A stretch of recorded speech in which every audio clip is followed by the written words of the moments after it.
রাত তখন প্রায় 12:30। শহরের শেষ বাসটা ছেড়ে গেছে। স্টপেজে দাঁড়িয়েছিল শুধু একজন মানুষ আর আমি। বাতাসটা অস্বাভাবিক ঠান্ডা লাগছিল, যদিও সেটা শীতকাল ছিল না। ঠিক তখনই খেয়াল করলাম রাস্তার ওপাশে পুরনো একটা বাড়ির দোতলার জানালায় আলো জ্বলছে। ওই বাড়িটা বহু বছর ধরে পরিত্যক্ত বলে জানতাম সবাই, তবু সেদিন জানালার ভেতরে কারো নড়াচড়া স্পষ্ট দেখা যাচ্ছিল। আমি তখন সদ্য একটা চাকরি নিয়ে শহরের বাইরেন্দির ধারে একটা এলাকায় ভাড়া বাসায় উঠেছি। জায়গাটা শান্ত কিন্তু অদ্ভুতভাবে নীরব। আশেপাশে খুব বেশি বাড়ি নেই। আমার বাসার পাশেই সেই পুরনো বাড়িটা। লোকজন একে মুখার্জি বাড়ি বলে ডাকে, কিন্তু কেউ ঠিক জানে না সেখানে শেষ কবে মানুষ ছিল।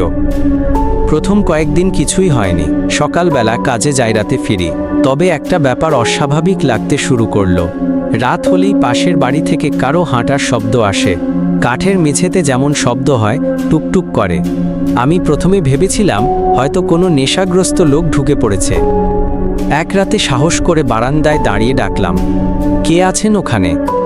কোনো উত্তর এল না। কিন্তু শব্দ থামল না, বরং মনে হলো কেউ খুব ধীরে ধীরে জানালার কাছে আসছে। পরের দিন পাশের চায়ের দোকানে গিয়ে ব্যাপারটা বললাম। দোকানদার লোকটা কথা শুনে হেসে ফেলল, না যেমনটা আমি আশা করেছিলাম, বরং মুখটা শক্ত হয়ে গেল। সে বলল, ও বাড়ির কথা বেশি ভাববেন না ভাই, রাতে দরজা জানালা বন্ধ করে রাখবেন।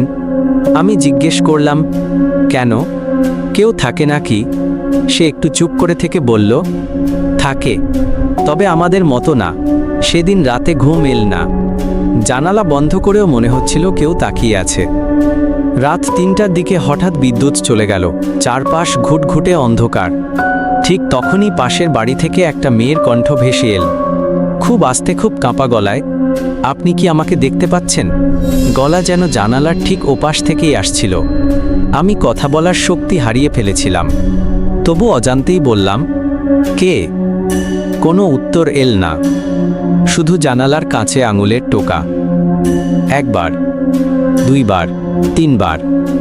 পরদিন সকালে সাহস করে সেই পুরনো বাড়ির সামনে গেলাম। দরজায় তালা, কিন্তু তালাটা নতুন, ধুলো জমেনি।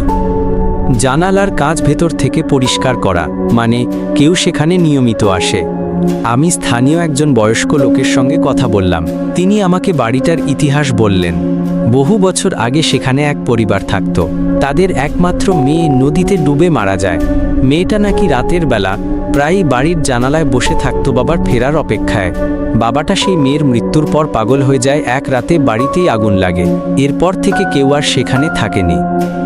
আমি প্রশ্ন করলাম, তাহলে রাতে যে মেয়েটার গলা শুনি? লোকটা চোখ নামিয়ে বলল, সে এখন অপেক্ষা করে, কেউ যদি তাকে শুনে ফেলে। সে কথা বলতে চায়। সেই রাতেই সবচেয়ে ভয়ঙ্কর ঘটনা ঘটে। ঘুম ভাঙে জানালার শব্দে। দেখি আমার ঘরের ভেতরেই দাঁড়িয়ে আছে একটা মেয়ে, বয়স হয়তো 16-17। ভেজা চুলসাদা জামা, চোখ দুটো অস্বাভাবিকভাবে শান্ত। সে বলল, আপনি তো আমাকে দেখছেন। সবাই দেখে না। আমি কিছু বলতে পারছিলাম না, গলা শুকিয়ে কাঠ। সে ধীরে ধীরে বলল, আমি কাউকে ক্ষতি করি না, শুধু চাই কেউ আমার গল্পটা শুনুক।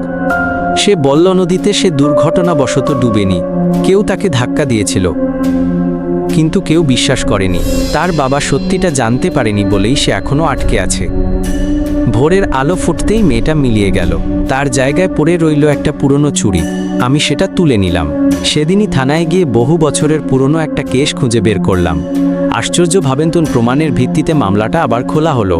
কয়েক মাস পর সত্য বেরিয়ে এল। যেদিন দোষী লোকটার শাস্তি হলো, সেদিন রাতে প্রথমবার পাশের বাড়িটা সম্পূর্ণ অন্ধকার ছিল। কোনো শব্দ নেই, কোনো আলো নেই। এরপর আর কখনো সেই মেয়েটাকে দেখিনি। কিন্তু মাঝে মধ্যে গভীর রাতে বাতাস খুব ঠান্ডা হলে আমার কানে একটা শান্ত কণ্ঠ ভেসে আসে, ধন্যবাদ। আজও আমি ওই বাসাতেই থাকি। আর জানি সব ভূত ভয় দেখায় না, কেউ কেউ শুধু চায় তাদের কথা কেউ শুনুক।